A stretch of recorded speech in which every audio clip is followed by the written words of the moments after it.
Welcome back to the Daybreak Kitchen here at the Blennerhassett Hotel with Chef Dan. Thank you for having us back again. Thanks for coming back, Henry. I enjoy doing this every week. Yeah, I'm looking forward to it. We're heading back to some more seafood. Yes, today I'm going to do crab cakes. Crab cakes. Crab cakes. Everybody loves them. Everybody thinks theirs is the best. Of course, I think mine's the best, so I'm going to show you how to do mine. Only one way to find out. So here I went ahead and got the crab meat out. I've got two kinds of crab meat. I've got a nice jumbo lump that has these nice, big, beautiful pieces in it. And then I've just got a special lump, which is just kind of the shredded lump left over from the belly of the crab. Now, if people are making crab cakes at home, do they need to use this type of mixture, or Absolutely does it not. depend? The jumbo lump is on the expensive side, and I use it for mostly the restaurant. Yeah. When I make these at home, I use strictly the special lump, which is a much cheaper alternative, and still gives you a great flavorful crab cake. Okay.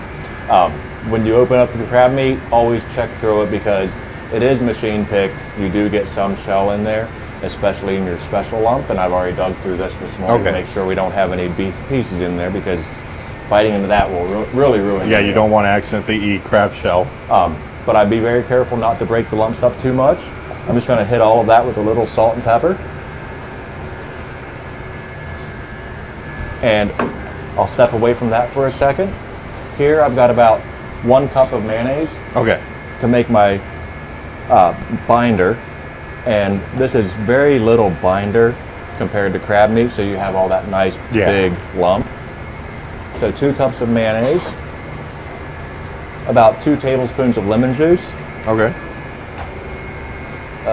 2 teaspoons of Old Bay. Old Bay.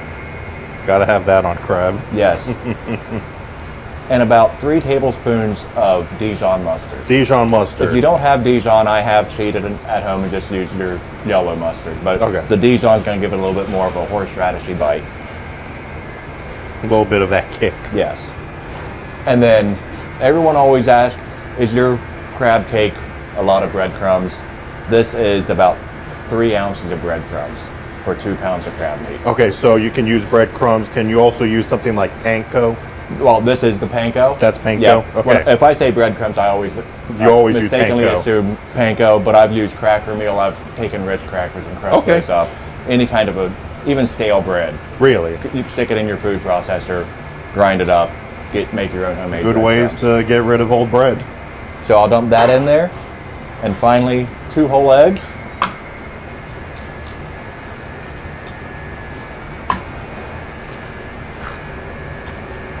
I'm just going to mix all that up real well.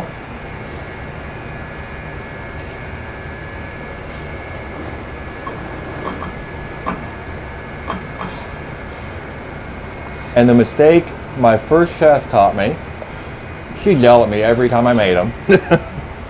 So now I yell at my people for it, is when you add this, just kind of pour it all over the crab meat. Because in the end, you want to fold your crab meat into the mixture, not mash your crab meat into the mixture.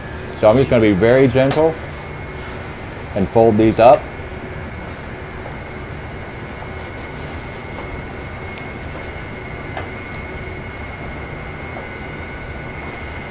And you're going to have a really loose mixture.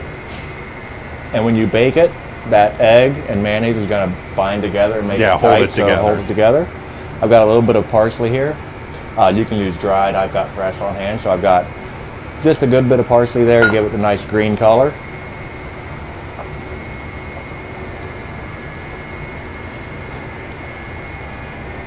And you can still see those nice big lumps of crab meat in there. Pinch off about a 4-ounce portion, and you're going to have a nice little wet ball. I'm going to put that on a nice grease sheet tray. I'm going to pop that in the oven for about 12 minutes at 375, and I'll do that now. And that sounds pretty easy. Super easy. So I think we should get this in the oven, and then we'll cut to break, let them cook, and then we're going to get to taste them right after the break. Okay, welcome back. We just pulled the crab cake out of the oven. It's looking really nice. So I've cooked it for about 12 minutes at 375 until it gets that nice golden brown sheen. Yeah. Always temp. You want to make sure it's at least 150 degrees before you get it out. But doing it over and over, I know once it gets that nice brown color, this size, they're going to be done. I'm going to pull that right off, and I'm going to put it on just a little plate for an appetizer, a little bit of microgreens, a little bit of lemon, and you're done. Yeah. You can bake these ahead of time and pop them back in the oven and warm them up. You can cook them from fresh, Yeah. but you can cook, a whole tray of them at the same time. They turn out great. Yeah, they make for great appetizers, dinners, maybe even a quick lunch. Even a quick lunch. It makes a great sandwich, I'll tell you Really? what. I have not had it as a sandwich before. On a nice brioche hamburger bun. Excellent. I got to try that one Yeah. day.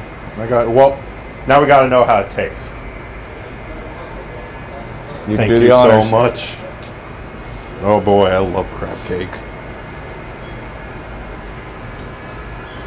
Take a nice little chunk out of it. And you can still see that crab meat chunk pulling apart there. Yeah.